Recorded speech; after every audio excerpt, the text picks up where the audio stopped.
Olá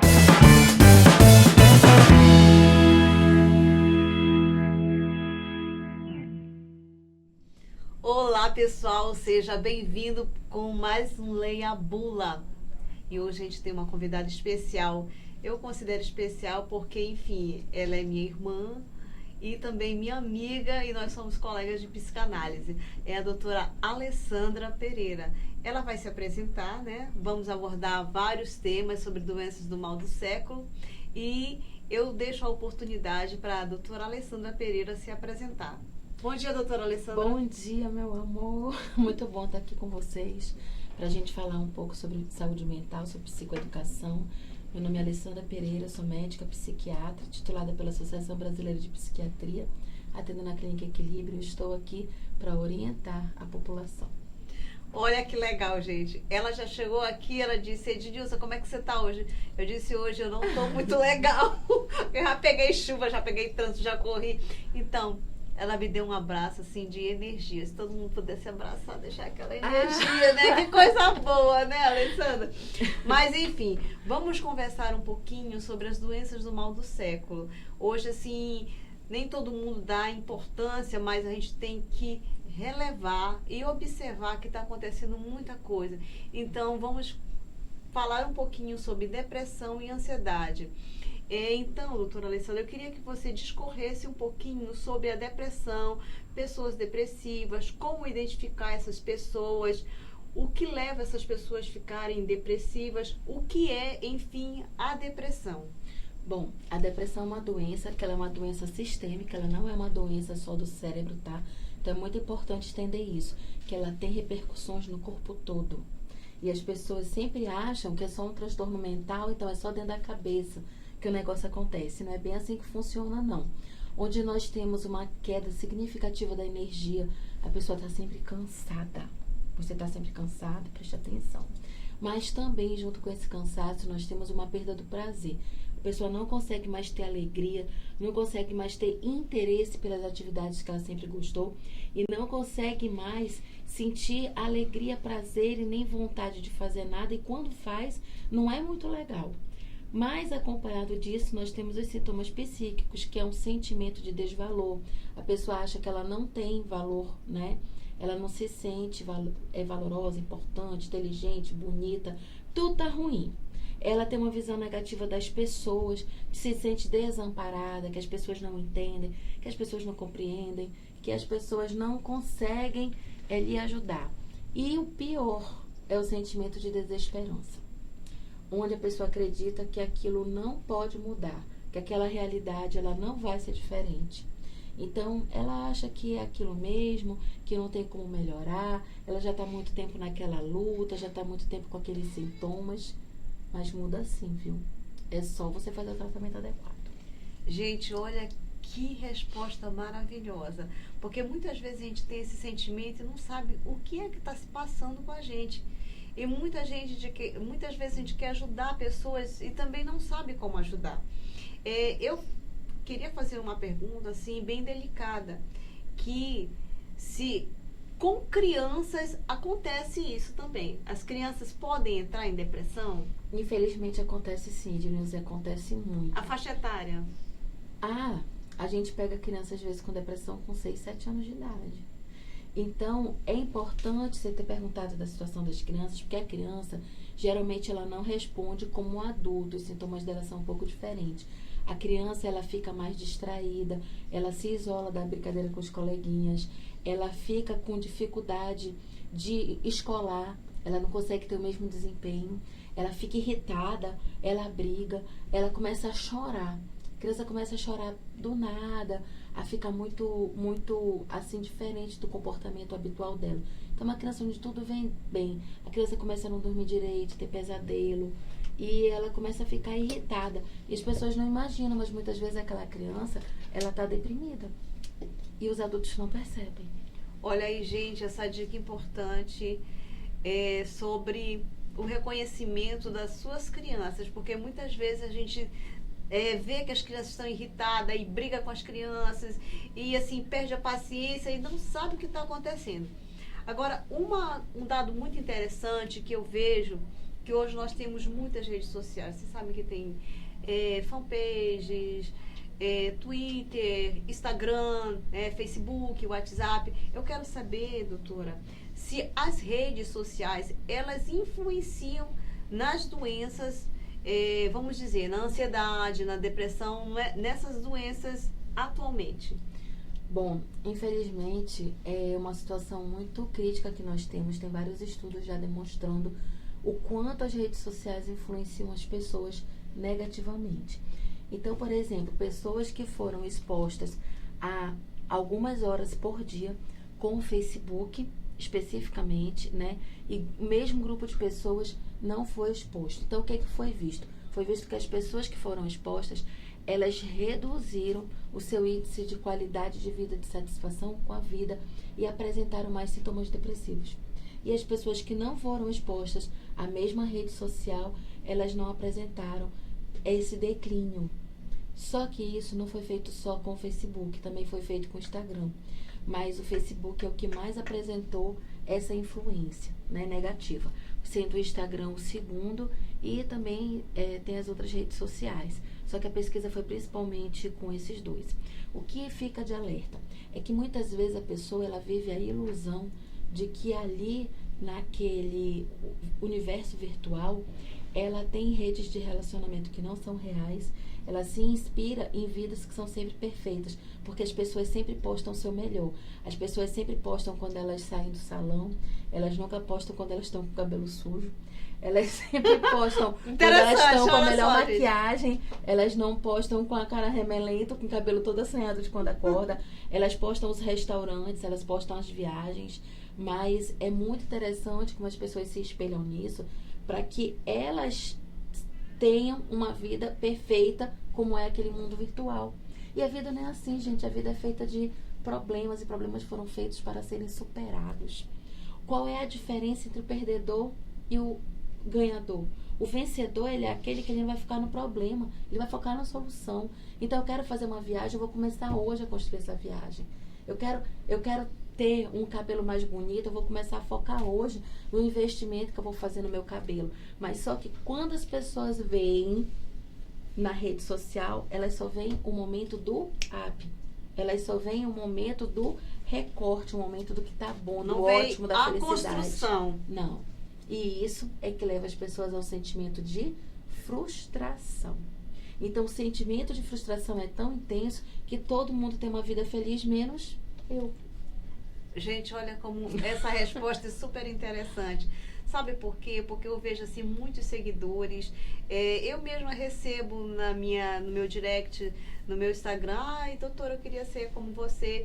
E no meu Instagram, Odinilza Guedes Farmacêutica, eu sempre relato que eu já tive problemas, já passei problemas de doença, tenho hipertensão, porque eu sou uma pessoa comum, mas eu procuro focar, como você disse, na solução. Então, tomo moduladores, faço exercício físico, vou atrás do prejuízo, né? Porque a gente se acorda com o cabelo desse tamanho, sem maquiagem, sem cílio, gente, afinal, todo mundo é normal. A gente tá aqui lindo, maravilhoso, mas a gente fez uma make, né?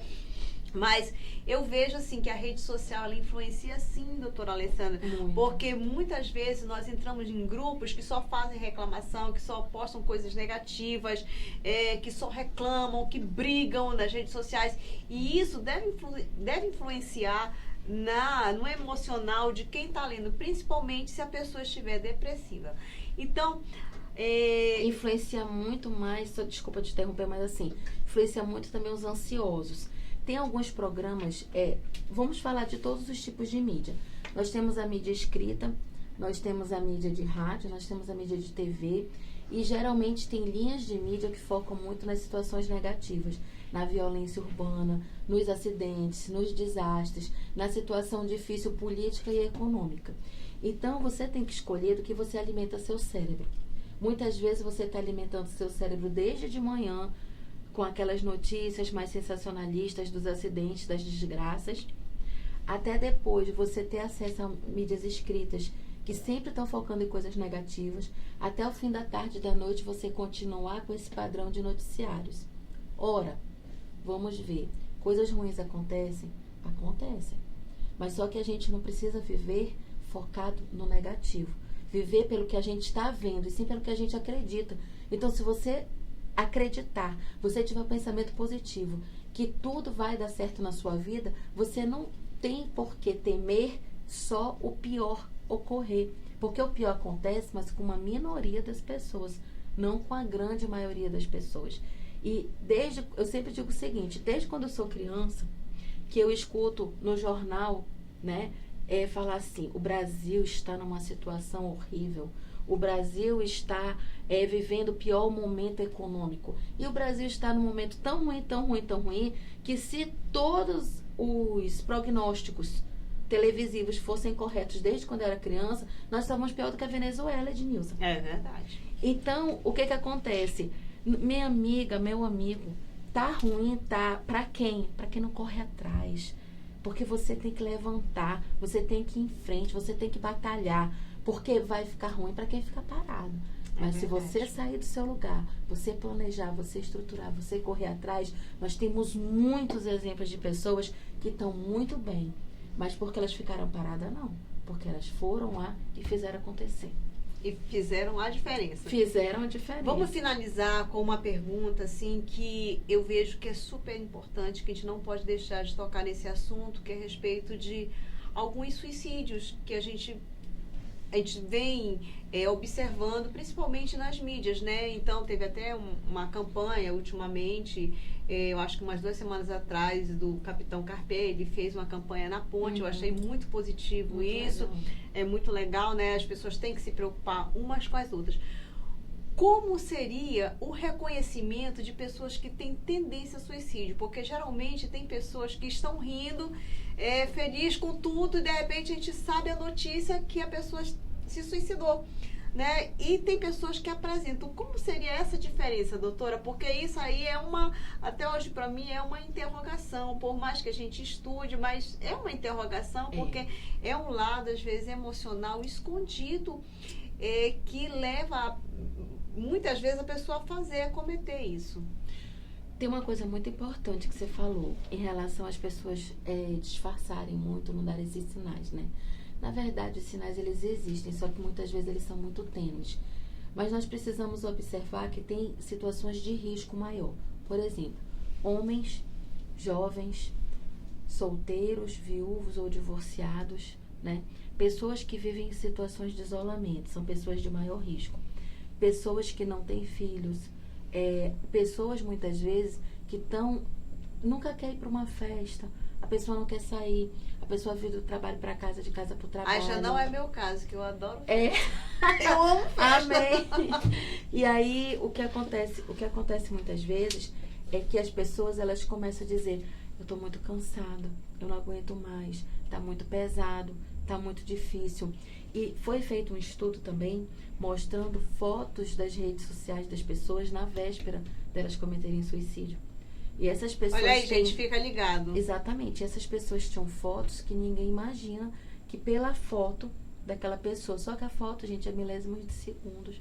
É um recorte. É um segundo da tua vida. Não é o que tu pensa. E hoje em dia as pessoas, elas estão muito conectadas virtualmente, mas pouco conectadas no mundo verdadeiro, real, do olho no olho. No mundo físico. Exato. O físico está muito fraco. Esse elo está muito fraco. Então, o que falta para as pessoas perceberem as condições dos outros é o olhar de verdade para o outro. É o olhar no olho, é perguntar, usar a rede social, usar o WhatsApp, para perguntar se você está bem, mas de verdade, não com a mensagem pronta, que mandou para uma lista de transmissão de 200 pessoas. Então, isso está faltando muito. Agora, tem também uma questão fundamental que a gente não pode deixar de mencionar. Que a prevenção principal que se faz do suicídio é o tratamento adequado do transtorno mental subjacente.